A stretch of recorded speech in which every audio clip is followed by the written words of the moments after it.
Before we get into that, though, what were your main takeaways from the Champaign room this past weekend? Well, Ohio State is really good at football, Beam. Yeah. And I understand there are some people, including my co-host on the Austin and Berm show, who Saturday afternoon on Snap Judgments was heated. Why? Didn't think that performance had warning signs all over it.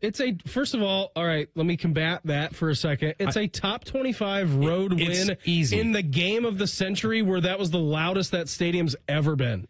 It's, I think, pretty easy to combat that. And I don't think that means that he made or any of his points were invalid. Like Ryan Day himself said in the he addressed it. Said that they lost focus and that they took their foot off the pedal and coasted to the finish line. And that's true. But guess what? If you build a 20-point lead on the road against a ranked opponent, you're kind of afforded the luxury of doing so. And I don't think that should overshadow the rest of the positives. Are there ways that Ohio State can continue to improve? Of course there are. They can be more efficient in the red zone. The running game can still get more creative. They can still find more explosives. Did the defense take a step back? I think that's probably a bridge too far, even if they allowed 2 touchdowns. Did they put something on film during a 2-minute drill and when a team went tempo that maybe other teams during the back half of the schedule may take advantage of or will try? Yes, I think that's a fair question. Yeah, but and then I would combat that, Beamer, by saying, well, I hope that they have the same skill talent at quarterback and with Hank Beatty that Illinois had with Luke Altmaier. Like, that is a good football team. Mm-hmm. And I don't know, I'm looking at the rest of the schedule for Ohio State in the regular season. Who's going to duplicate that? Because I know that Penn State's not. Wisconsin's not on Saturday. UCLA, they've got their own issues they're working through. Rutgers, Purdue, the blue-collar boys up north with their new fancy shirts. I didn't see that until 2 minutes before the show started. That would have really rattled you if I threw that out and you had no idea where. And I don't know why Sharon. What's the message to your team this week, Mr. Coach Moore? I'm wearing, you see the collar on my shirt? It's a blue collar. We got to get to work. Well, it had his name on it. If you've reached the point of props in the middle of your second year as a head coach, that's not a good sign. So I'm looking at this, and I think that you have to put that in context. The rest of the schedule, Ohio State is going to be a double-digit favorite in every single game moving forward. And their intention is to play 16 of these games. So they are continuing to be methodical on offense. They are limiting possessions. They are limiting plays.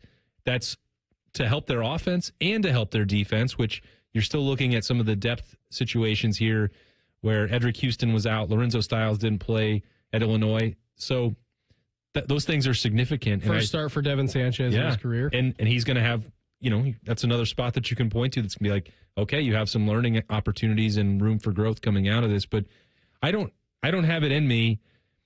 Done this a long time, and I think there has to be some sort of recalibration. Like I think about some of these games where you nitpick Ohio State winning by 35 points, or they could have done this to Maryland, or they could have done that to Rutgers. And I can understand why Illinois would somewhat fit in that same boat for some people, but, Indiana is for real. I definitely have to continue to stress that because only other team that Illinois lost to. I was skeptical of Kurt Signetti, and they did get boat raced in that game. Got hammered.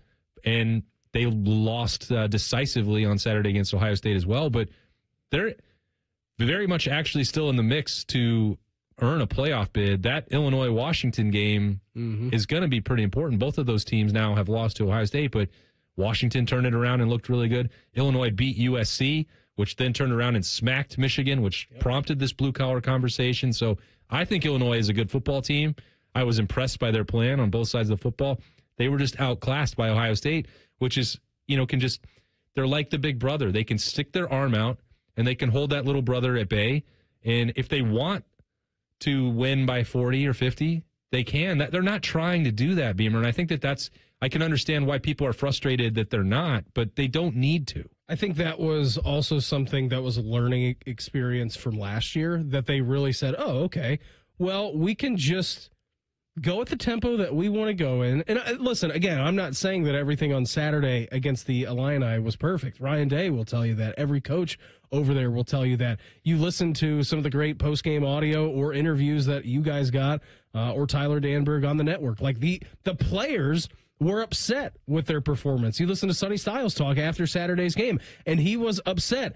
And then in the upset of all upsets, Ryan Day, who was pretty surly all last week, comes out and plays the Uno reverse card. Our guys played well. Yep, we need to address some things.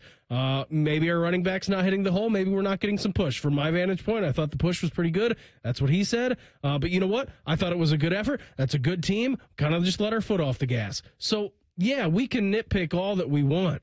But again, the blueprint is there, and they did the same exact thing last year. Again, couple of mishaps on the road at Oregon, last game of the year against Michigan, and then fire-breathing dragon towards the end of the year, right? Yeah. Like, we didn't know. We had so many circumstances that we didn't know what was going to happen in the playoffs. Now that it was actually pen to paper, you have proof that it works.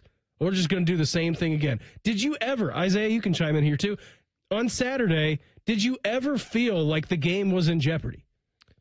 Absolutely not. No, you didn't. It never was. You didn't feel like it was in jeopardy. And to Austin's point, it's Big Brother sticking his hand out on little brother's head and just saying, all right, like, keep swinging. Yeah, that's cool. Like what you do. You want to go tempo and you want to have Luke Altmaier throw 55 times in a game?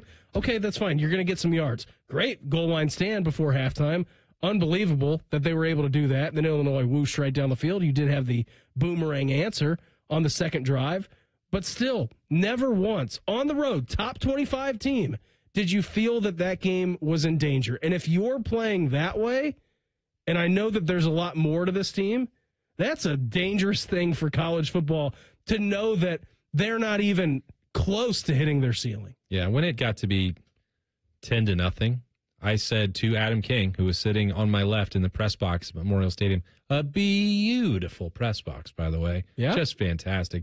So, well, it's time to hit the old dusty trail. Like, this one is over. Done. Because there was no way, and it was the same deal at Washington. Ohio State has methodically won these two road games that are not easy. They made it look simpler than it has any right being. See Ole Miss on Saturday? It was Wazoo that they struggled with at home. There's no other team in college football who has done what they've done and just marched through everyone that they've played. Lane Kiffin laying an egg? Why, never. Your guy. That can't be right.